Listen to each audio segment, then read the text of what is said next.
നമസ്കാരം. ഇഡിസ്റ്റോറിലേക്ക് സ്വാഗതം. പ്രധാന വാർത്തകൾ. ഖത്തർ അമേരിക്കയിൽ നിന്നും 15 യുദ്ധവിമാനങ്ങൾ വാങ്ങുന്നു. 2 US കപ്പലുകൾ ദോഹ തീരത്തെത്തി. ഗൾഫ് പ്രതിസന്ധി സംബന്ധിച്ച് അമേരിക്കൻ സ്റ്റേറ്റ് സെക്രട്ടറി ഒമാൻ വിദേശകാര്യമന്ത്രിയുമായി ഫോണിൽ സംസാരിച്ചു. കുവൈത്തിൽ ആശ്രിത വിസയ്ക്കുള്ള ശമ്പള പരിധി 1000 ദിനാറാക്കി ഉയർത്തി. പരിധി നിശ്ചയിച്ചത് മാതാപിതാക്കൾക്കും സഹോദരങ്ങൾക്കുമുള്ള വിസയ്ക്ക്. എനർജി ഡ്രിങ്ക്സുകൾക്കും പുകയില ഉൽപ്പന്നങ്ങൾക്കും നികുതി വർദ്ധിക്കും. ഒമാനിൽ സർക്കാർ ജീവനക്കാരുടെ മെഡിക്കൽ അവധി സംബന്ധിച്ച നിയമത്തിൽ ഇളവ് വരുത്തും. സർവീസ് കൗൺസിൽ നൽകുന്നത്ര അവധിയെടുക്കാം. ഭേദഗതി ചെയ്യുന്നത് 3 മാസം ശമ്പളത്തോടെയുള്ള അവധിയാകാമെന്ന വ്യവസ്ഥ.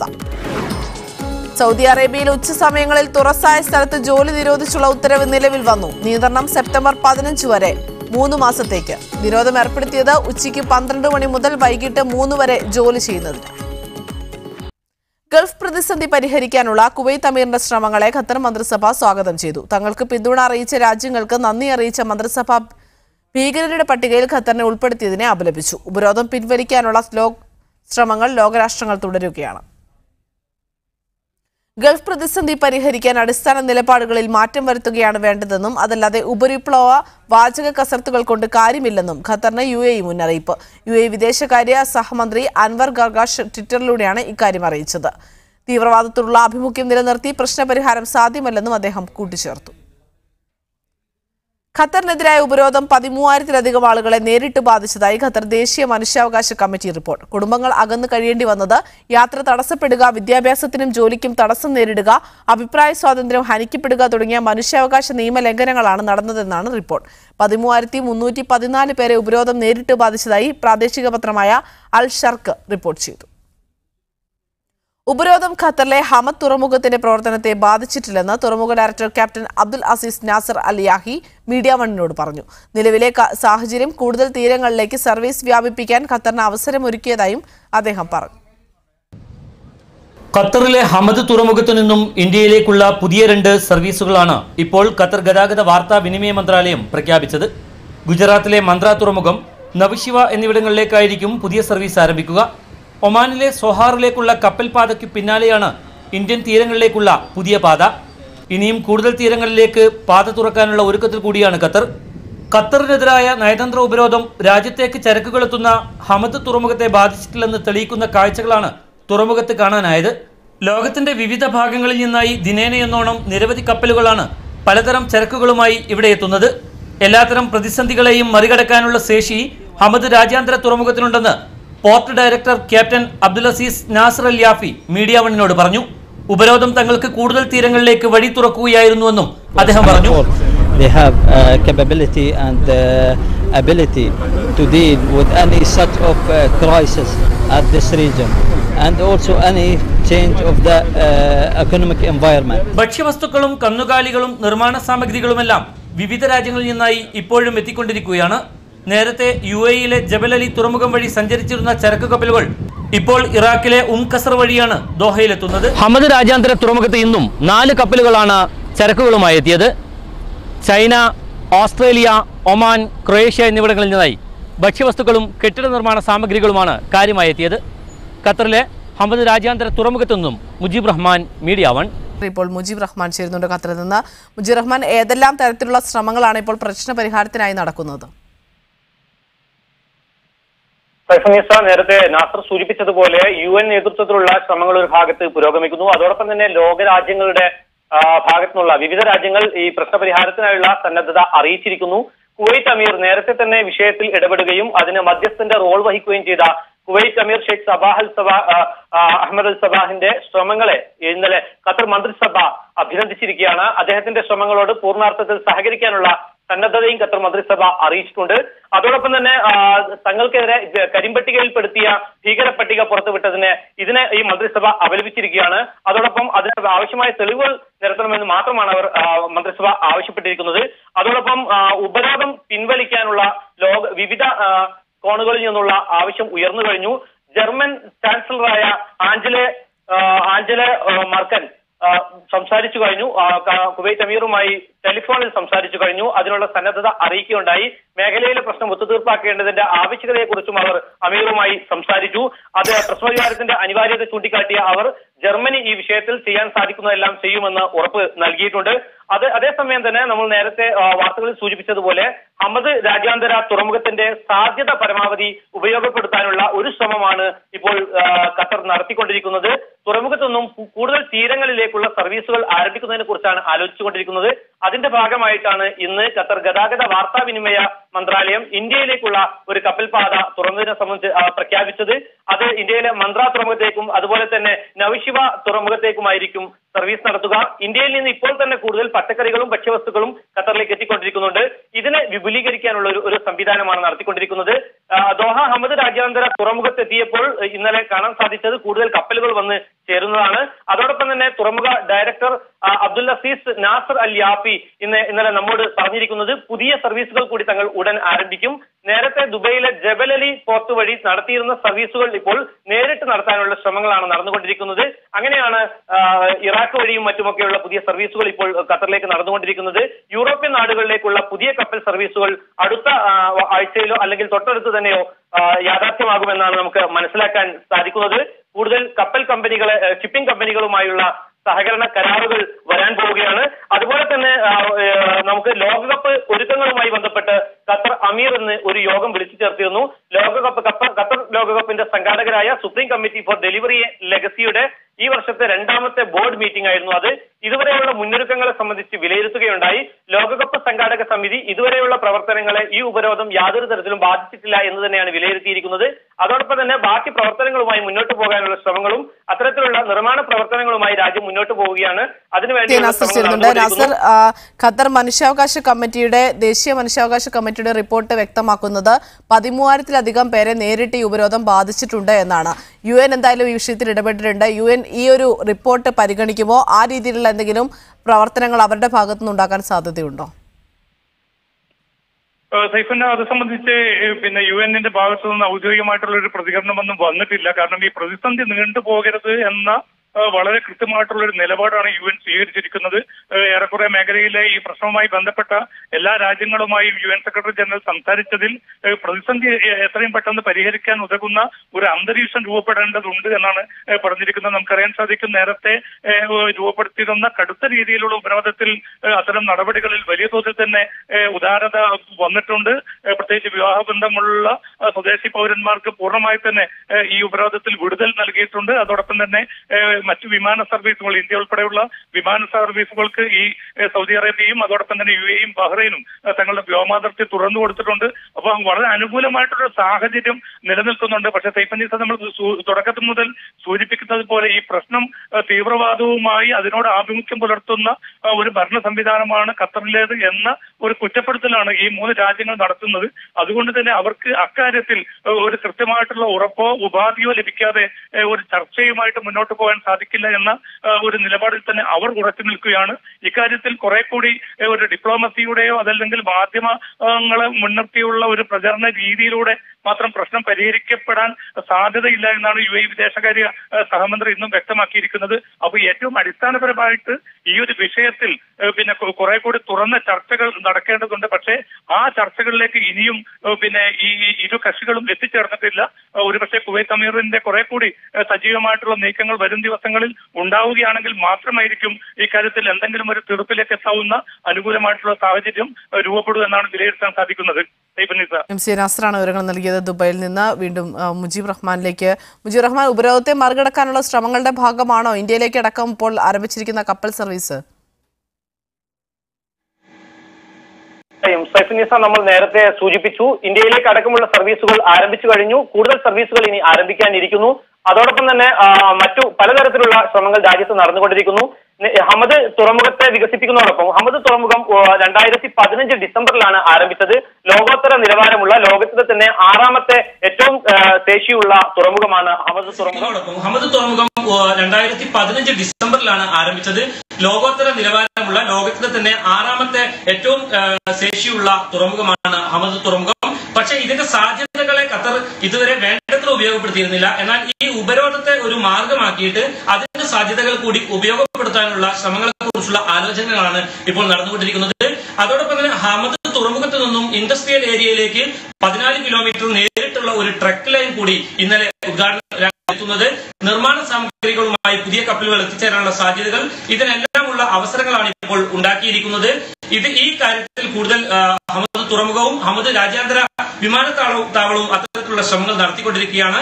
ഖത്തർ എയർവേസിന്റെ കാർഗോ സർവീസുകൾ കൂടുതൽ വിപുലപ്പെടുത്തിക്കൊണ്ടാണ് വായുമാർഗമുള്ള വിഭവങ്ങൾ എത്തിക്കാനുള്ള ശ്രമങ്ങൾ നടത്തിക്കൊണ്ടിരിക്കുന്നത്. ഗൾഫ് പ്രതിസന്ധി പരിഹാര ശ്രമങ്ങളിൽ ഐക്യരാഷ്ട്രസഭയും ഇടപെടുന്നു. സെക്രട്ടറി ജനറൽ അബുദാബി കിരീടാവകാശിയുമായി ഫോണിൽ സംസാരിച്ചു. വിവരങ്ങൾ നൽകുകയായിരുന്നു ദുബൈയിൽ നിന്ന് MC നാസറും ഖത്തറിൽ നിന്ന് മുജീബ് റഹ്മാനും. അതേസമയം ഗൾഫ് പ്രതിസന്ധി പരിഹരിക്കുന്നതുമായി ബന്ധപ്പെട്ട ശ്രമങ്ങളുടെ ഫലമായി American state secretary Rex Tillerson Oman വിദേശകാര്യമന്ത്രി യൂസഫ് ബിൻ അലവി ബിൻ അബ്ദുള്ളയുമായി ടെലിഫോണിൽ ബന്ധപ്പെട്ടു. നിലവിലെ സ്ഥിതിഗതികൾ ഇരുവരും അവലോകനം ചെയ്തു. പ്രതിസന്ധി പരിഹരിക്കാൻ കുവൈത്ത് അമീർ നടത്തുന്ന ശ്രമങ്ങൾക്ക് എല്ലാ പിന്തുണയും നൽകുന്നുണ്ടെന്ന് വിദേശകാര്യ മന്ത്രാലയം അറിയിച്ചു. അമേരിക്കയടക്കം എല്ലാ രാജ്യങ്ങളുടെയും പിന്തുണ ഈ ശ്രമങ്ങൾക്ക് ഉണ്ടാകണം. നിലവിലെ പ്രതിസന്ധി പരിഹരിക്കാൻ GCCയിലെ സഹോദര രാഷ്ട്രങ്ങൾക്ക് സാധിക്കുമെന്നത് ഒമാന് ഉറപ്പാണ്. ഇങ്ങനെ ഒറ്റക്കെട്ടായി നീങ്ങുന്നത് മേഖലയുടെ ഭദ്രതയും സുരക്ഷയും കാത്തുസൂക്ഷിക്കുമെന്നും വിദേശ മന്ത്രാലയം ചൂണ്ടിക്കാട്ടി. ഒമാനും അമേരിക്കയും തമ്മിലുള്ള ഉഭയകക്ഷി ബന്ധം ഊഷ്മളമാകുന്ന കാര്യവും ഇരു നേതാക്കളും ചർച്ച ചെയ്തു. ഒരാഴ്ചയിലധികമായി തുടരുന്ന ഗൾഫ് പ്രതിസന്ധി പരിഹരിക്കാൻ കുവൈത്തിനൊപ്പം ഒമാനും ശ്രമിച്ചു വരികയാണ്. വ്യോമ ഉപരോധത്തിന്റെ ബുദ്ധിമുട്ട് മറികടക്കാൻ ഒമാൻ എയർ ദോഹയിലേക്ക് അധിക സർവീസ് നടത്തുന്നുണ്ട്. ഉംറയ്ക്ക് പോകുന്ന ഖത്തരികൾക്കും വേണ്ട സഹായമൊരുക്കുമെന്ന് ഒമാൻ എയർ കഴിഞ്ഞ ദിവസം അറിയിച്ചിരുന്നു. Media 1 Muscat. ഖത്തർ അമേരിക്കയിൽ നിന്നും പോർ വിമാനങ്ങൾ വാങ്ങാൻ ഒരുങ്ങുന്നു. $12 കോടി F-15 യുദ്ധവിമാനങ്ങൾ വാങ്ങുന്നത് സംബന്ധിച്ച പ്രാഥമിക കരാറിൽ ഇരു രാജ്യങ്ങളും ഒപ്പുവച്ചു. US നാവികസേനയുടെ 2 കപ്പലുകൾ ദോഹയിലെത്തി. മേഖലയെ ശക്തിപ്പെടുത്തുകയാണ് ഖത്തറിൽ സൈനിക താവളം സ്ഥാപിക്കുന്നതിലൂടെ ലക്ഷ്യമിടുന്നതെന്ന് തുർക്കിയും വ്യക്തമാക്കി. ഗൾഫ് മേഖലയിലെയും ലോകത്തിലെയും തീവ്രവാദ പ്രവണതകളെ ചെറുക്കാനും അമേരിക്കയുമായുള്ള സഹകരണം ശക്തിപ്പെടുത്താനും ലക്ഷ്യമിടുന്നതാണ് പുതിയ കരാറെന്ന് ഖത്തർ പ്രതിരോധ സഹമന്ത്രി ഡോക്ടർ ഖാലിദ് ബിൻ മുഹമ്മദ് അൽ അത്തിയ പറഞ്ഞു. അമേരിക്കയിൽ നിന്ന് F-15 പോർ വിമാനങ്ങൾ വാങ്ങാനുള്ള $12 കോടി പ്രാഥമിക കരാറിൽ ഒപ്പുവെച്ച ശേഷം വാഷിംഗ്ടണിലാണ് അദ്ദേഹത്തിന്റെ പ്രതികരണം. അമേരിക്കൻ പ്രതിരോധ സെക്രട്ടറി ജെയിംസ് മാറ്റിസുമായി ചേർന്ന് കരാർ ഒപ്പുവെച്ച ശേഷം ഇതുവഴി 42 അമേരിക്കൻ സ്റ്റേറ്റുകളിൽ 60,000 പേർക്ക് ജോലി ലഭിക്കുമെന്നും അദ്ദേഹം പറഞ്ഞു. ഖത്തർ ന്യൂസ് ഏജൻസിയാണ് ഇക്കാര്യം റിപ്പോർട്ട് ചെയ്തത്. അമേരിക്കയുമായി ഖത്തറിന്റെ തന്ത്രപരമായ പ്രതിരോധ ബന്ധമാണിതെന്നും ഡോക്ടർ ഖാലിദ് ബിൻ മുഹമ്മദ് അൽ അത്തുയ പറഞ്ഞു. അമേരിക്കയുമായുള്ള സംയുക്ത സൈനിക സഹകരണം തുടരുമെന്നതിലേക്കുള്ള സൂചന കൂടിയാണ് പുതിയ കരാർ. കരാർ ഒപ്പുവെച്ച തൊട്ടുടനെ തന്നെയാണ് മുസ്ലിം ബ്രദർഹുഡിനെ മൊത്തമായി തീവ്രവാദികളായി കാണാനാവില്ലെന്ന് US സ്റ്റേറ്റ് സെക്രട്ടറി റെക്സ് ടിലേഴ്സൺ പ്രസ്താവിച്ചത്. 50 ലക്ഷത്തോളം വരുന്ന സംഘടനയാണത്. ബഹ്റൈൻ, തുർക്കി എന്നിവിടങ്ങളിൽ ഗവൺമെന്റിന്റെ ഭാഗമായും മറ്റിടങ്ങളിൽ പാർലമെന്റിലും അവരുണ്ടെന്നും ടിലേഴ്സൺ പറഞ്ഞു. അതിനിടെ 2 അമേരിക്കൻ നാവികസേന കപ്പലുകൾ ദോഹ തീരത്തെത്തി. ഖത്തറിലെ അമീരി നാവികസേനയുമൊത്തുള്ള സംയുക്ത പരിശീലനത്തിനെത്തിയ സൈനികരെ അമീരി നാവികസേനാംഗങ്ങൾ ഹമദ് തുറമുഖത്ത് സ്വീകരിച്ചു. അതേസമയം ഖത്തറിൽ തുർക്കി സൈനിക താവളം സ്ഥാപിക്കുന്നതിലൂടെ ഗൾഫ് നാടുകളുടെ പ്രതിരോധ ശക്തി വർദ്ധിപ്പിക്കാനാവുമെന്ന് തുർക്കി ഉപപ്രധാനമന്ത്രി നൂമാൻ കുൽത്തസൂം പ്രസ്താവിച്ചതായി ഖത്തർ ന്യൂസ് ഏജൻസി റിപ്പോർട്ട് ചെയ്തു. Mujeeb Rahman, media 1, Doha. വേനലിൽ ഉച്ചസമയങ്ങളിൽ തുറസായ സ്ഥലങ്ങളിൽ ജോലി നിരോധിച്ചുള്ള തീരുമാനം രാജ്യത്ത് ഇന്നു മുതൽ നിലവിൽ വന്നതായി സൗദി തൊഴിൽ മന്ത്രാലയം അറിയിച്ചു. സെപ്റ്റംബർ 15 വരെ 3 മാസത്തേക്കാണ് നിയന്ത്രണം. ഉച്ചയ്ക്ക് 12 മണി മുതൽ വൈകിട്ട് 3 വരെയാണ് തുറസായ സ്ഥലങ്ങളിൽ ജോലി ചെയ്യുന്നതിന് നിരോധം. സ്വകാര്യ മേഖലയിലെ തൊഴിലാളികളുടെ ആരോഗ്യം സംരക്ഷിക്കുന്നതിന്റെയും സുരക്ഷിതവും അപകടരഹിതവുമായ തൊഴിലന്തരീക്ഷം ഒരുക്കുന്നതിന്റെയും ഭാഗമായാണ് ഇളവ്.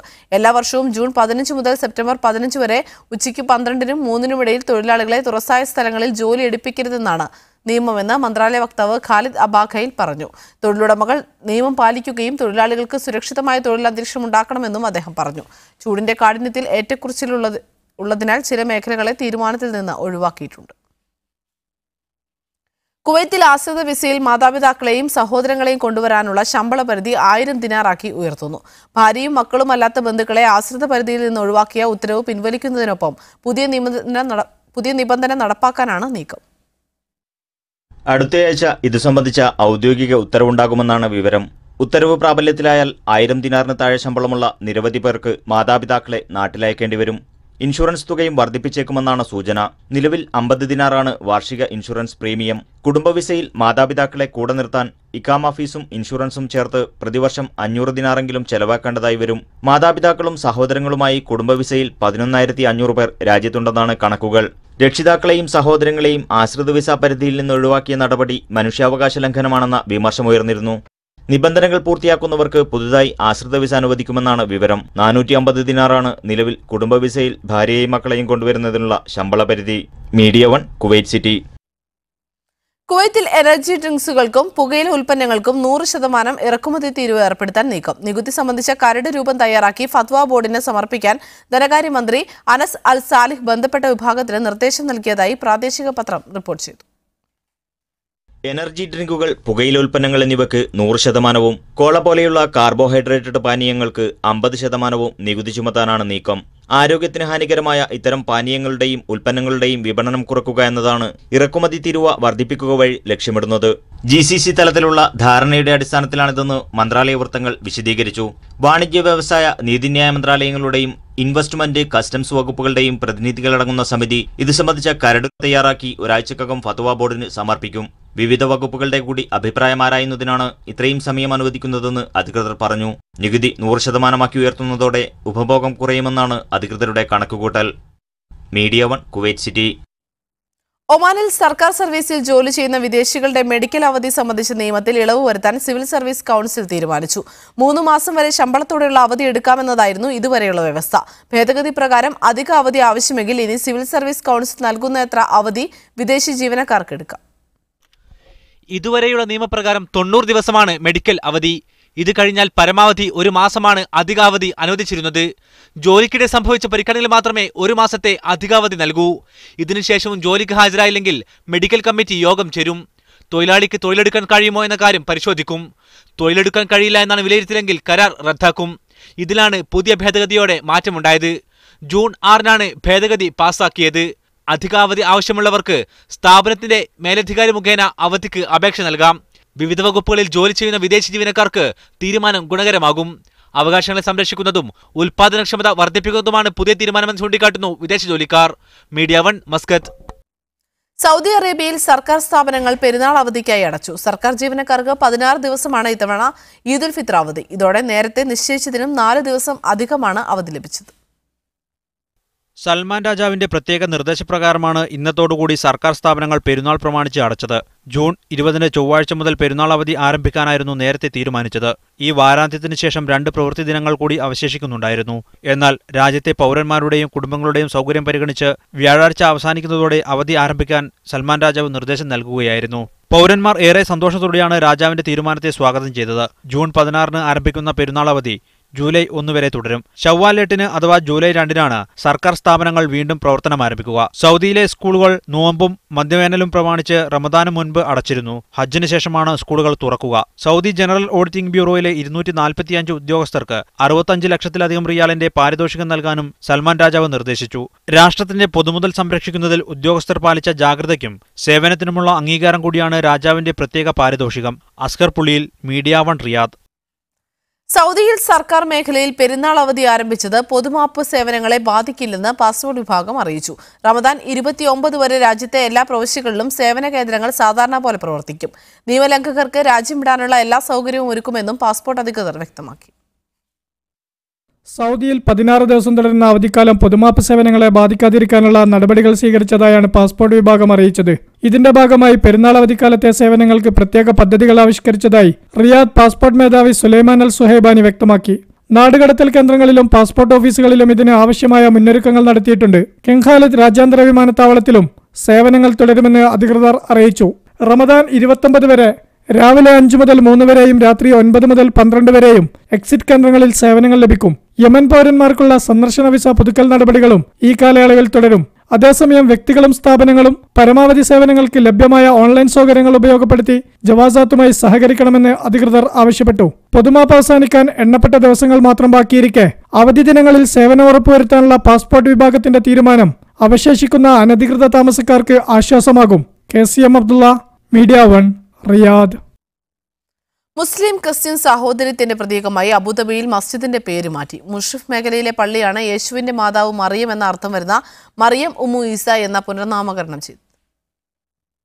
നേരത്തെ ഷെയ്ഖ് മുഹമ്മദ് ബിൻ സായിദ് മസ്ജിദ് എന്നറിയപ്പെട്ടിരുന്ന പള്ളിയാണ് ഇനി മുതൽ മറിയം ഉമ്മു ഈസയായി മാറുക. അബുദാബി കിരീടാവകാശിയും UAE സായുധസേന ഉപസർവ സൈന്യാധിപനുമായ Sheikh Mohammed bin Zayed Al നഹ്യാനാണ് ഇത് സംബന്ധിച്ച് ഉത്തരവിട്ടത്. മതങ്ങൾക്കിടയിൽ പൊതുവായ ഘടകങ്ങളെ ശക്തിപ്പെടുത്തി സാഹോദര്യം വളർത്തുകയാണ് പേരുമാറ്റത്തിന്റെ ലക്ഷ്യം. ക്രിസ്ത്യാനികൾ യേശുവെന്നും മുസ്ലിങ്ങൾ ഈസയെന്നും വിളിക്കുന്ന പ്രവാചകന്റെ മാതാവിന്റെ പേരാണ് മറിയം. വിശുദ്ധ ഖുർആനിൽ മറിയം എന്ന പേരിൽ ഒരു അധ്യായം തന്നെയുണ്ട്. നടപടിയെ അബുദാബിയിലെ ക്രൈസ്തവ പുരോഹിതരും അഭിനന്ദിച്ചു. Evangelical Arab community pastor Yusuf Harjalla നടപടിയെ സ്വാഗതം ചെയ്തു. UAE സഹിഷ്ണുതാ കാര്യമന്ത്രി Sheikha Lubna bin Khalid Al Qasimi, Awqaf chairman doctor Mohammed Mattar Al Kaabi തുടങ്ങിയവർ തീരുമാനത്തെ അഭിനന്ദിച്ചു. Media 1 Abu Dhabi. മുൻ കേന്ദ്രമന്ത്രി ഇ അഹമ്മദിനെ കുറിച്ചുള്ള പ്രമുഖരുടെ ഓർമ്മകൾ കോർത്തിണക്കി തയ്യാറാക്കിയ ഇ അഹമ്മദ് ഓർമ്മകളുടെ പൂമരം എന്ന പുസ്തകം പ്രകാശനം ചെയ്തു. പുന്നക്കൻ മുഹമ്മദ് അലിയാണ് പുസ്തകത്തിന്റെ എഡിറ്റർ. മുസ്ലിം ലീഗ് സംസ്ഥാന വൈസ് പ്രസിഡന്റ് C മോയിൻകുട്ടി പ്രകാശന കർമ്മം നിർവഹിച്ചു. UAE exchange chief marketing officer Gopakumar Bhargavan ആദ്യ കോപ്പി ഏറ്റുവാങ്ങി. ഇ അഹമ്മദിന്റെ പുത്രി ഡോക്ടർ ഫൗസിയ ഷഹസാദ്, മരുമകൻ doctor Babu Shahzad, KMCC president doctor Puthur Rahman, Ibrahim Elettil എന്നിവർ പങ്കെടുത്തു.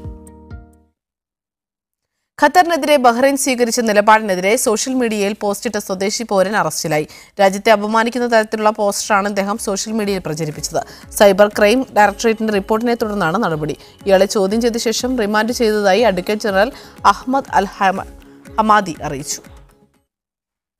UAE കപ്പലിന് നേരെ യമനിൽ ഹൂത്തികളുടെ ആക്രമണം. ചികിത്സാ ഉപകരണങ്ങളുമായി അൽ മക്ത തുറമുഖത്തു നിന്നും പുറപ്പെട്ട UAE കപ്പലിന് നേരെയാണ് മിസൈൽ ആക്രമണം നടന്നതെന്ന് UAE സായുധസേന ജനറൽ കമാൻഡർ അറിയിച്ചു. ആക്രമണത്തിൽ ഒരു ജീവനക്കാരന് പരിക്കേറ്റു. കപ്പലിന് നാശനഷ്ടമില്ല.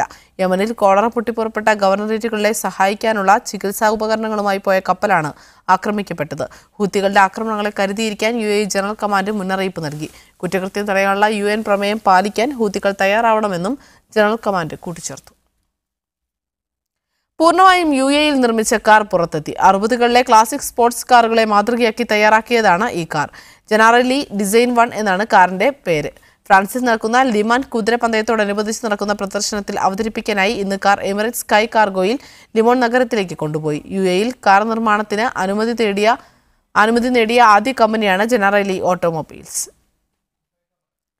ലുലു എക്സ്ചേഞ്ചിന്റെ കുവൈറ്റിലെ 21ാമത് ശാഖ ജഹ്റ മാളിൽ പ്രവർത്തനം ആരംഭിച്ചു. ജഹ്റയിലെ പുതുതായി ആരംഭിച്ച ലുലു ഹൈപ്പർ മാർക്കറ്റിനോട് ചേർന്നാണ് ലുലു എക്സ്ചേഞ്ചിന്റെ 140ാമത് ഗ്ലോബൽ ബ്രാഞ്ച് തുടങ്ങിയത്.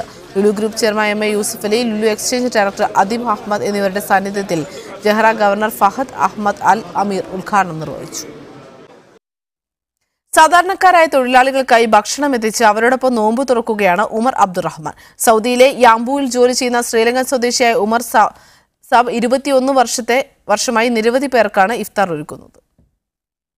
വർണ്ണാഭമായ നോമ്പുതുറകളിൽ നിന്ന് മാറ്റി നിർത്തപ്പെടുന്ന ആട്ടിടിയന്മാർക്കും ഡ്രൈവർമാരടങ്ങുന്ന സാധാരണ തൊഴിലാളികൾക്കുമൊപ്പമാണ് യാംബുവിലെ പ്രമുഖ കമ്പനിയിലെ ജീവനക്കാരനായ ഉമർ അബ്ദുറഹ്മാൻ വർഷങ്ങളായി നോമ്പ് തുറക്കുന്നത്.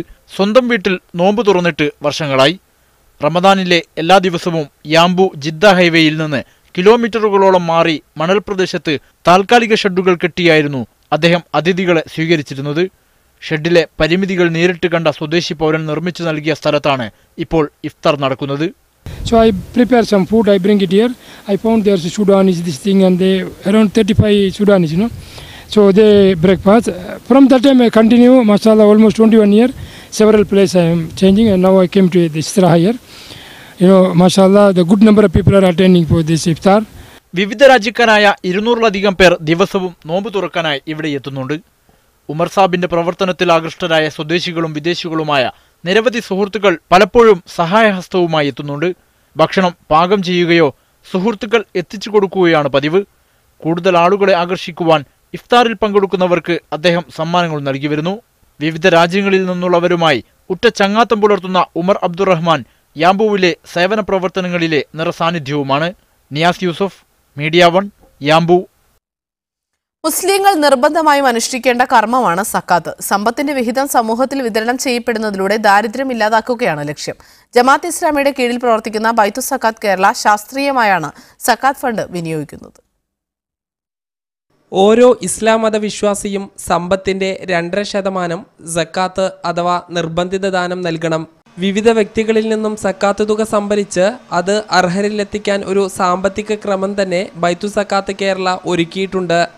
നമ്മൾ അവരെ സ്വയം പര്യാപ്തമാക്കും വിധമുള്ള പദ്ധതികളിലേക്കാണ് നമ്മൾ സക്കാത്തിന്റെ വലിയൊരു വിഹിതം വിനിയോഗിക്കുന്നത്.